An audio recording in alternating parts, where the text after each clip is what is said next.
Judging from the news coming out of half the legislative halls of America, you would think that the biggest problem facing women's sports hasn't been athletes being sexually abused but girls who were born with penises taking all the glory from those born with vaginas. Out of all the things that give one student athlete an advantage over another, more athleticism, better equipment, talented older siblings, more money for private training, these legislatures are focused on only one: whether transgender girls and women are unfairly beating other females in various school sports.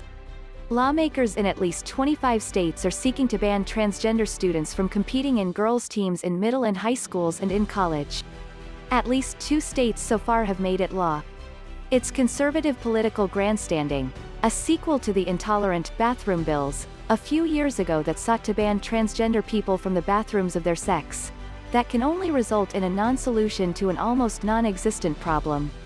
Despite the anecdotes of outrage, cisgender girls who claim they would have taken more trophies home if it weren't for transgender athletes competing, the science and data simply don't bear this out. In 2018-19, about 3.4 million girls took part in high school sports alone, according to a survey by the National Federation of State High School ASINs. Yet complaints about transgender female athletes are so rare that, if not exactly a unicorn, they're akin to the wild wolf population of California. Legislators in most of the states admitted to the Associated Press that they knew of no examples at all but were introducing the bills to stave off possible situations in the future. Though the legislative movement is based mainly on intolerance, it has swept the nation because unlike other acts of hatred toward transgender people, it has a toehold on reality. The higher levels of testosterone in those born biologically male can lead a transgender female to be taller and more muscular, which can be advantageous in some sports. Not all sports, mind you.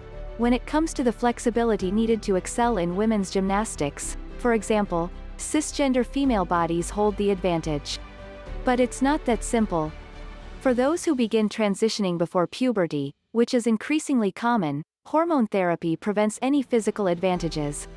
And even in those who take hormone therapy later in life, the NCAA says, extra musculature and endurance dissipate within a year of treatment. NCAA rules prohibit trans female athletes from competing in women's events until they have completed 1 year of testosterone suppression. It's not as though transgender women are sweeping all the sports events. Cece Telfer, the first openly transgender woman to win an NCAA title, she transitioned while in college, lost plenty of track events running hurdles for Franklin Pierce University and said that her height actually handicapped her in some events.